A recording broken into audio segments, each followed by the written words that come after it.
It's bright out. What's up, guys? Brent here with ElectricBikeReview.com, and today we are going over the FLX Blade. The Blade. Yeah, that's what it reminds me of, anyways, as a blade. But this is a really sweet bike. This thing is a full-out mountain bike. I mean, this thing is really built for going off-road, for tackling really technical terrain. It's a sweet bike, and I'm really excited to kind of share this with you guys today. So thank you for tuning in, and let's kind of get started on this bad boy right here. So the Blade, this model right here runs for $39.99, but there's two different models. There's this one, and there's also a touring edition, which runs for $42.69. And the difference is that with the touring edition, you're going to have a rear rack, and then you're going to have integrated front and rear headlights, or front and rear lights. So the tail light will go on the rear rack right around here, and then the headlight will be kind of fitted right inside of here, and it's going to be kind of just a compression fit. And it's about 400 lumens out the front is what FLX said for the front headlight, which is not bad. That is not a terrible kind of integrated headlight. Also with the touring edition, you're going to get front and rear fenders.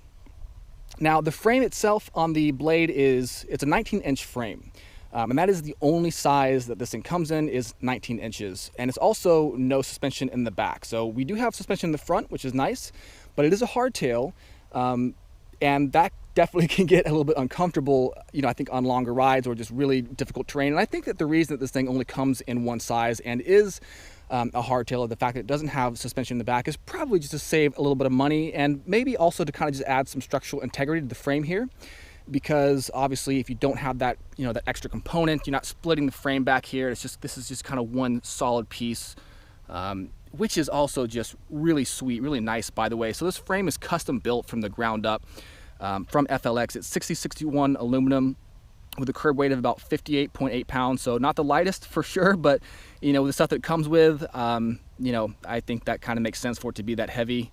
The battery itself weighs 8.8 pounds, which is not too bad. It's kind of, I don't know, higher end, I guess, as far as weight goes, but the color here is really nice in my opinion. I like this color a lot. This is the kind of, it's like a gunmetal gray, and what they do here with the frame, hopefully you guys can see it with this color, is, you know, they build this thing up, they CNC the parts here, the different parts of the frame, they weld them together, you know, they kind of sand it down a little bit, and then they just slap on a clear coat, and it leaves all of these blemishes in the frame. And you know, some of you guys might not like that because it's not clean looking, it's actually dirty looking. And I don't know, for me, I dig that. It looks rugged, it looks tough. Yeah, I like this color a lot. The other color that they offer for this is right now it's gloss black, but pretty soon it's going to be matte black. So there is a little bit of a discrepancy based on what you guys might see on the website right now, compared to, you know, what might be on the website here later on. And then on the frame here as well, since we're talking about it, we do have rear bosses on the frame here for a rack again. So, you know, you can get a rack from FLX, or you can probably attach your own rack if you want to. This is you know, it's definitely designed to be a mountain bike, and a lot of mountain bikes, they don't have kickstands, and this one doesn't have a kickstand. And I don't see a spot to attach a kickstand in the middle of the frame, which is fine because I don't really like the kickstands there anyways, because you can kind of get in the way of the pedals. You can lock the pedals out. It can make it difficult to kind of get this thing out of storage. However, there are some bosses here in the back. You can throw a kickstand on there if you want to. I didn't put one on, you know, I just got this little stick right here. I'm just kind of resting the bike up against that. So I don't know, I think it's fine. Now, this company is kind of interesting. Just a little bit of history about these guys real quick is FLX started in 2016. So they're a pretty new company, and they started as Flux, FLUX, and then later on they ended up dropping the U. But it started as a Indiegogo campaign in 2016, and they were asking for 50 grand to kind of get started, and they were offering the Roadster, the Trail, and the Attack. Those are the different models that they were offering at the time. Now, they asked for 50 grand, but they got funded for 1.7 million from the Indiegogo campaign, and they got an additional 400 grand from their website, which was just ridiculous. I mean, these guys just absolutely crushed their campaign. Yeah, that's just really cool to see. I mean, honestly, good for these guys. And this, again, is their latest offering. This is the Blade. So it's cool to see that, you know, they started with 3 bikes and now they've got some more. So it's nice to see them kind of progressing and kind of making cooler and cooler products. On their website, it's kind of cheeky, you know, the the advertising that they have for this thing. It's like, hey, this is the Blade. This bike is so fast that, you know, you could die on it. And it's like, well, okay, that is kind of funny, but at the same time, yeah, this bike is really fast and really powerful. I mean, this thing, you can easily hit 40 miles per hour with a pedal assist on this thing, or with a throttle only, you can go 35 miles an hour. And really, you could actually go faster than 40 miles an hour. Maybe if you're going downhill or whatever, but the point is that you can go faster than 40 miles per hour, and the motor here will continue to give you pedal assist. So it is really fast and it is really dangerous. So I just want to say this one time, and I won't mention it again, but you know, just like a precaution to really kind of use this bike as intended, and just to be careful with it, because it is kind of it's like a moped or like a motorcycle almost. I mean, it kind of like goes out of the realm of electric bike and becomes something else. And just kind of another thing to kind of keep in mind is, because this thing is so powerful, the 1,000-watt motor here, and it is so fast, you know, 40 miles an hour, really the only legal place to ride this, at least here in California and probably in most states, is OHV parks or private property. And you know, if you're riding on the streets or something, you could end up running into trouble with the police. Like you could get pulled over, and you might be able to get a ticket for like riding an unregistered vehicle. So yeah, whatever. I just wanted to throw it out there. I know it's kind of a little bit annoying probably, but it has to be said. Okay, done. I'm moving on, I swear. Now, okay, let's talk about some of the components on this thing, because there are some really cool components on the Blade here. So up here, we've got the SRAM EX1 trigger shifters, and these things are really, really sweet. So SRAM EX1 trigger shifters that go down to the SRAM EX1 derailleur. Now, this is really cool because this SRAM the EX1 is a e-bike specific derailleur and shifter. So this thing is actually designed for electric bikes, and it should be able to handle kind of this extra power coming out of this 1,000-watt hub or mid-drive motor here. We'll talk about this motor here a little bit more, but yeah, 1,000 watts of nominal, 1,350 watts of peak power. It's just 160 Newton meters of torque. This thing is it's a really powerful motor. So it's good that we've got this e-bike specific derailleur here to kind of handle that, you know, the extra stress of what this thing can put out. So that's really handy. Now, what's interesting here with the setup with the cassette in the back is it's 11 to 48 on the spread here, and it's an 8-speed. So, you know, normally you can have anywhere from like 7 to 11 gears here in the rear cassette. So it's kind of like, why did SRAM decide to go with 8 gears for the EX1? And I think it's, you know, because basically there's a lot of spread in between these gears, and I think on a normal, you know, mountain bike, one that's not electric, that might be kind of difficult to have that wide spacing in between the gears. However, when you've got this big powerful motor right here, it kind of makes sense, because you've got the human power with the pedals, and then you've got the pedal assist or the throttle to fill in the gaps between those between the gears. So it is 8 gears, and I think that's fine. It makes sense, and I just kind of want to talk about that here really quick. Yeah, since we're down here on the pedals too, let's just check these things out. These pedals are awesome. They're called Fun pedals. They're plastic platform. They got these nice teeth.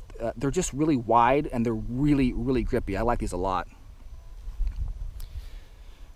Back up here to the handlebars, we've got Spank rubber locking grips, which are great because, again, this is a mountain bike, and if you're going to be putting a lot of torque on these handlebars, it's nice that they're locking, because you just don't want these things slipping around on you. That could be dangerous.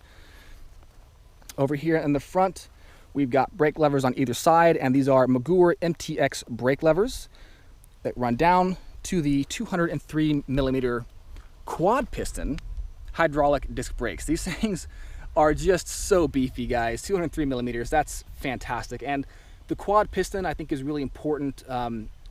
Again, just because this thing goes so fast and it's so powerful, it's great to have that extra stopping power compared to just a dual piston hydraulic disc brake. And I will tell you right now that I've been testing this thing for a little bit, and the stopping power on this is just ridiculous. It's absolutely fantastic. Now the levers here, again, they're Magura MTX. They are adjustable reach, 3-finger levers, really comfortable, and it's nice that they're adjustable reach, because if you have extra large hands, if you got extra small hands, or if you're just wearing gloves, it's nice to just be able to adjust, you know, how close or how far away these levers are from the actual handlebars to fit your individual hand size. Really cool. Also on the front here, we've got motor inhibitors. Now, they're disconnected right now because Rob, one of the company owners, he dropped this bike off to me, and he keeps these things disconnected because, and I quote, "it's just even more wild." So yeah, anyways, they are disconnected. I didn't want to connect them because it seems like these are kind of far apart. I didn't want to really pull on the cables too much, but it does have motor inhibitors. Now, what's great with having motor inhibitors, it's kind of just another layer of safety. So whenever you hit the brakes on this thing, if the motor inhibitors are actually connected, the motor will cut off instantaneously as soon as you depress the brake levers. And why that's good is because if you are trying to stop in a hurry and you forget to pedal, or for whatever reason the motor is still engaged, if you have the throttle depressed, you forget to let go of it, if you don't have the motor inhibitors and you brake, the motor will keep running, and it's kind of like you're fighting against the motor while you're trying to stop, and that just increases your overall stopping distance. And again, if you're stopping in a hurry, you don't want that. So again, of course, you can disconnect these things like they are here, but if this were my bike, I would definitely reconnect them. Now, also up here on the SRAM EX1 shifter, I forgot to mention, this does have shift detection. So what that means is that, I believe it's a physical shift detection, which measures the actual movement of the cable here when you shift gears. And what that means is that whenever you shift gears with this bad boy, it's kind of like the motor inhibitors, the motor will shut off. Now, again, why that's good is because imagine that you are, you're going uphill, you're really torquing on the pedals, you got, full power coming out the motor, and then you shift gears and then snap. You might pop a chain, you might just something bad could happen. But what's good with these is it shuts off the motor when you switch, and that basically just keeps extra stress from being put on the chain, on the derailleur, and all the components. So very good feature to have that there as well. Now in the middle, we've got this FLX branded Bafang, or Bafang, depending on how you want to pronounce it. I pronounce it Bafang, but I think technically it's pronounced Bafang. But we've got this Bafang heads-up display, this little control center, and it is really nice. As you guys can see, I mean, it's pretty bright out, and even I can see on the screen on this GoPro here, like I can see this thing really well. It's really bright, and it's a nice display.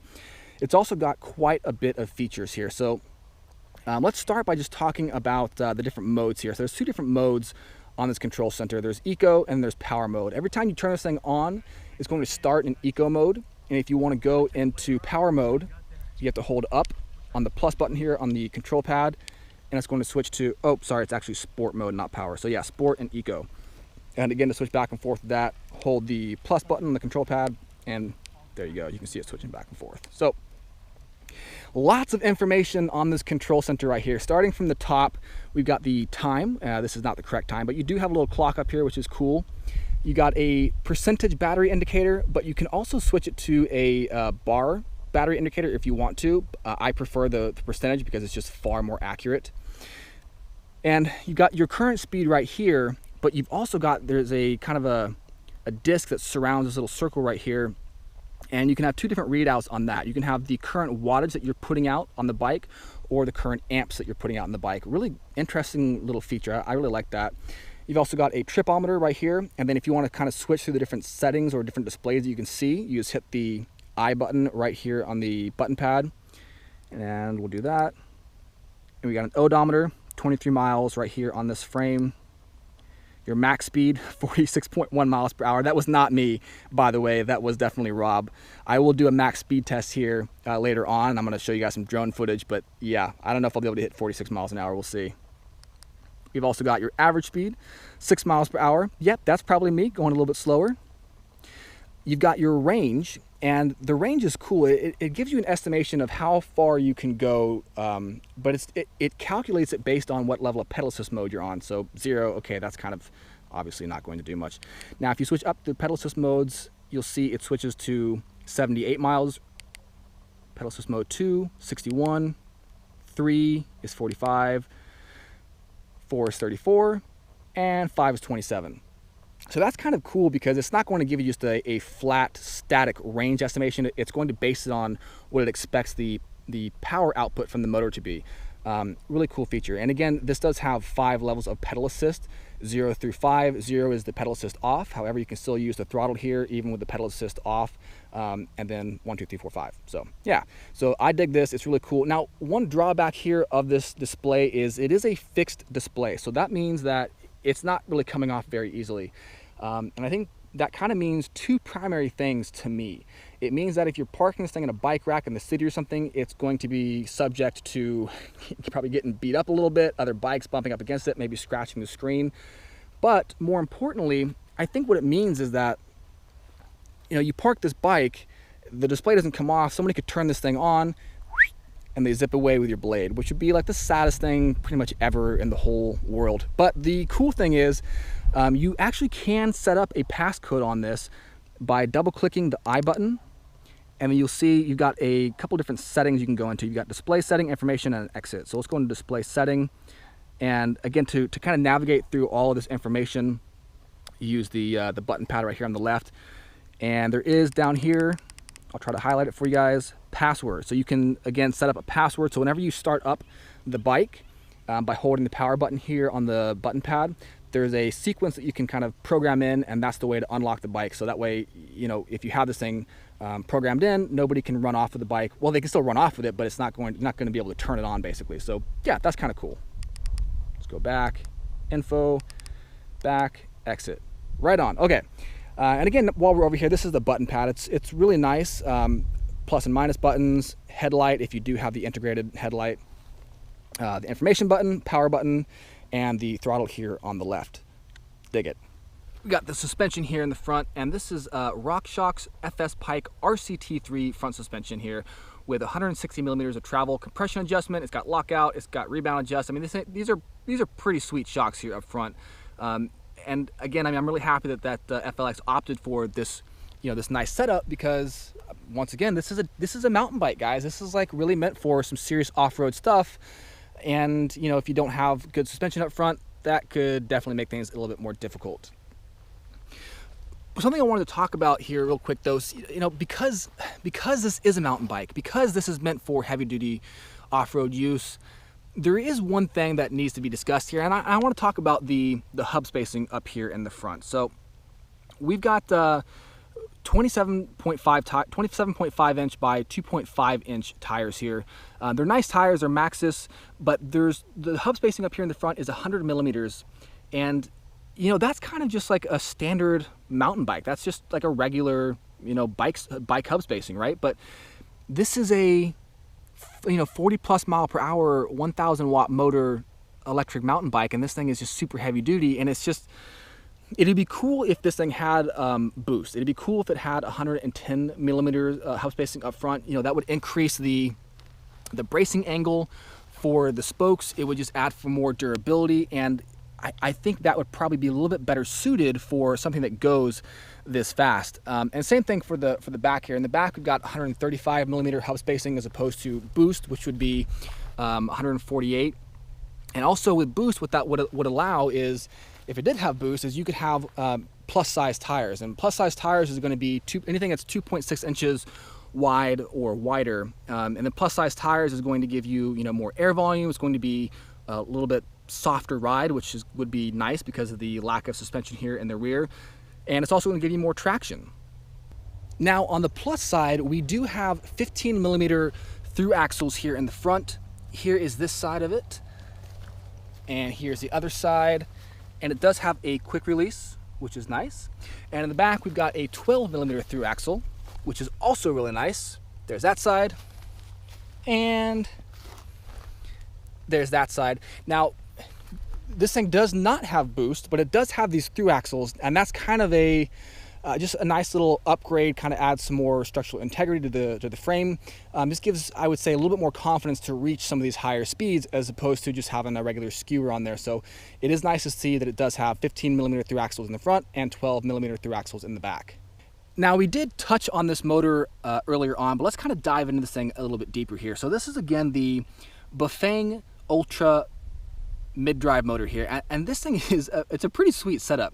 It's 1,000 watts nominal power with 1,350 watts of peak power and 160 newton meters of torque, which is just a lot of torque for this thing. And what's really cool about this specific model here is this is the newest version of this motor, and the difference between the older one is that all the internal components are metal, as opposed to some of them being nylon in the earlier versions, and that should add a little bit more longevity to the motor. It should allow it to really handle that whopping 160 newton meters of torque, And FLX is actually the first company to be kind of rolling out products with this new motor in it. So that's a really cool feature, and I really dig that. I think it's kind of important, again, just for that 1,000 watts of power and that tons of torque that's coming out of it.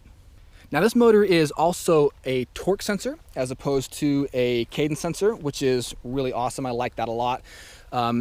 With the torque sensor here, it's going to be measuring the torque that you're putting on the cranks as opposed to the rotation of the cranks going around. And with torque sensors, you really get more of an accurate kind of output of power from the motor as opposed to cadence sensors, which can really kind of give you more of that start and stop motion that I always end up talking about in my reviews here. I like that it has a torque sensor, very cool. And down here on the chain ring, something else I wanted to kind of mention and talk about a little bit is this is a 44 tooth chain ring up here in the front. And for trying to reach some of those higher speeds, you might want a larger chain ring. And what's cool is FLX does offer larger size chain rings here, and they also offer these kind of custom CNC'd chain guards that they have that come with a blade. And this is a nice little piece right here because it should protect the chain ring from getting damaged, the teeth here, and it should also keep your pants kind of clean. And then up here on this side, actually bolted onto the frame, you've got the chain guide, and this is another kind of custom CNC'd part right here made out of aluminum. Just keeps this chain from popping off. Now when you combine the chain guide with the narrow wide tooth pattern here on the chain ring, let's see if you can hopefully see that. So like right here we've got a narrow tooth, and then on this one we've got a wider tooth, and that really just keeps this chain just locked on to the chain ring. And that's just another feature that you really kind of need with a bike like this. Just going back to that 1,000 watt motor with 160 Newton meters of torque, and the fact this thing doesn't have, rear suspension back here, this chain is going to be bouncing around a lot, and the motor is going to be bouncing around. And it's good to have these features, the chain guide, the narrow wide the chain ring teeth set up here to really just keep this chain locked on and kind of keep it from getting derailed. Now up here on the frame, we've got the integrated locking battery. This is a pretty sweet battery right here. It does have a USB port, which I really love that it has that. It's also got a little button up here where you can press, kind of get a quick little estimate of how much power you've got left. 4 little bars that light up. 4 is gonna be 100%, 375, 250, and 125. It's a 48 volt, 17.5 amp hour battery. And FLX estimates that on the lowest pedal assist mode 1, that you can get up to 90 miles on it. I mean, maybe you could get that much. Realistically, probably quite a bit less than that. However, I mean, at 17.5 amp hours, that is a pretty big battery. And they also offer a 21 amp hour battery, which is going to extend a little bit past the frame right here on this side. And so I'll show you guys here just real quick how to unlock this thing. Just grab the key, twist. I gotta do this one-handed. Twist, pull the lever, and the battery pops out just like that. So yeah, there's the battery. Pretty big, 8.8 pounds like I mentioned earlier. It is kind of heavy, but I do like that it has that USB port on there, because that means you can use this thing as a portable battery bank. If you wanted to, you could just kind of bring it with you, plug your stuff into it, plug your computer, your phone, whatever. And yeah, as you guys can see, putting it back is also really easy. You just swing it in, it snaps into place, pull the key out, and you are good to go. So I like that this battery is it's locking, first of all, so it should add a layer of protection from getting stolen. I like that it's flush pretty much against the frame right here. Like, it's almost flush. Now, again, with that bigger battery, if you guys do opt for that, it's going to stick out here a little bit, is what Rob was telling me, somewhere like around right there. So, you know, aesthetically, it's probably not going to be as pleasing as this kind of streamlined look. But with 21 amp hours, you're going to get a nice little boost of range. So that's kind of cool. And then the last thing I wanted to mention is this saddle up here. This is a fun saddle, and you know what? Yeah, it is fun. It's really active. It's pretty comfortable. It feels like it has like a gel or something pretty cushiony in there. Nice little mountain bike seat. Really dig that. Okay, we've talked about it. Now let's ride this thing.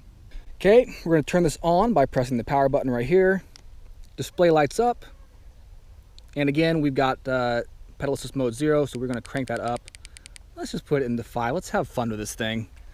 All right. Oh yeah, it is so powerful. Man, I've already been riding this thing all day, and it's still like shocking just how quickly off the line it gets. Whew. Yikes, that is powerful.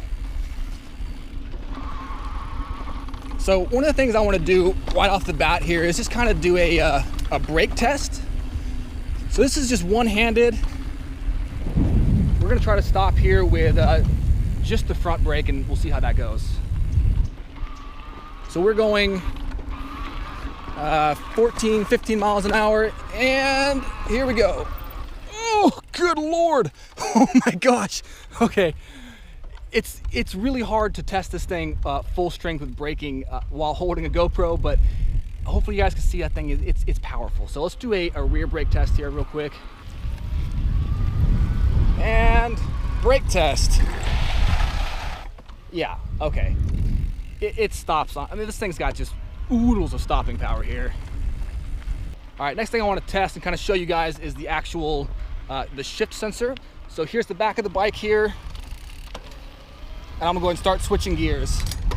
And you can hear the motor cutting off as I switch gears, going up now, shuts off, shuts off.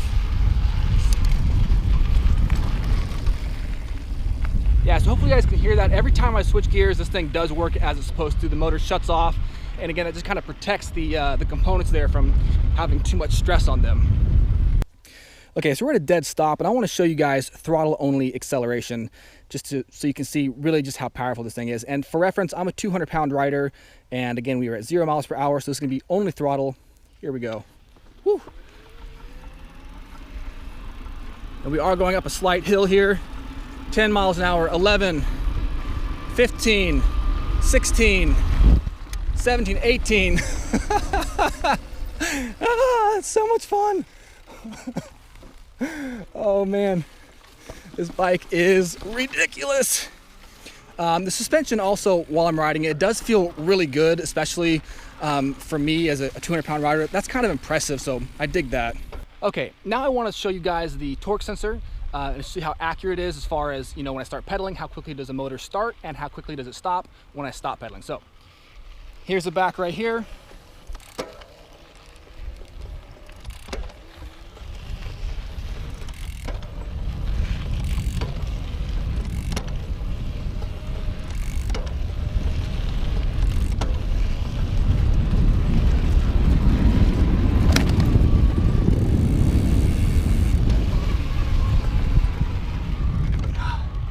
Yeah, so there you have it. I mean, this thing is really, really accurate. The torque sensor is awesome on this thing.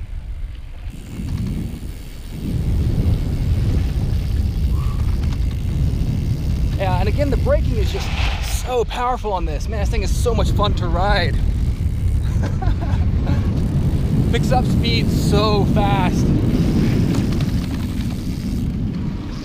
Oh man, oh, this bike is fun. All right, we're gonna head back and talk about this thing for just a few more seconds here. Oh man, this is, guys, seriously a really fun bike right here. Whew. Okay, that was fun. Now, before I head out, I want to show you guys just a couple of quick clips. I'm gonna do a hill climb test for you guys and also show you some drone footage of this thing just going as fast as I can possibly go on it, just to give you an idea of how quick it goes. So this is Rob riding, and as you can see, he picks up speed really quickly on this thing. I think his max speed on this run was about 35, 36 miles an hour. I'm trying to follow him with my DJI Mavic, and honestly, it was kind of difficult to keep up with him. I had to switch it to sport mode, and yeah, I mean, he was hauling. So yeah, 35 miles an hour, top speed is realistically around 40. You might be able to go faster than that if you're just a really powerful rider. This is the same stretch, just on the opposite direction. This is slightly uphill, but he was still able to get going pretty quickly on this. Again, about 35, 36 miles an hour, somewhere around there. And then it's cool to kind of look at this from the side because it kind of gives a little bit more perspective of just the sheer speed of this thing. And then he's just doing a quick brake test here at the end, just kind of skidding out. Same thing, this is throttle only though, so he won't be pedaling on this test, and I think on this one he hit around 20, 25 miles an hour, and again, that's just with the throttle only. So with that 1,000-watt motor, 160 newton meters of torque, and that 17.5 amp hour battery, you really can just use the throttle only on this thing, and it kind of makes it more like a moped or a scooter or even like a little electric motorcycle as opposed to more of a traditional electric bike. And for me, that's one of the features I really like about this bike. I think it's really cool that it has a throttle accompanied with that really powerful motor. So on this here, this is still Rob riding, and he's just going to do a little bit of a hill climb. This isn't the steepest hill in the world, but just to sort of show some perspective. Like if you think about taking this hill on a traditional electric bike or just a regular mountain bike, whatever, something with not as powerful as a motor, unless you were a very strong rider, like it probably would be pretty difficult to reach the speeds that he's reaching right here going uphill. Now, of course, Rob is in really good shape, so you know, if I was doing this, I probably would not be able to go as fast as he is, even on the Blade. But even still, it's just kind of cool to see this thing in action. And then on this scene right here, this is actually me, and this is more of a steeper hill where I actually have to get out of the saddle. And again, I'm not the strongest rider, but it was really cool to take this hill and have that motor activate, and the torque just pulls me up. And you can see me going down here, same thing. So yeah.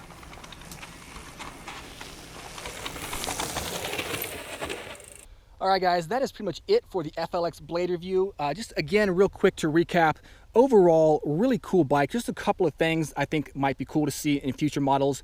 Might be neat to have a rear suspension here in the back.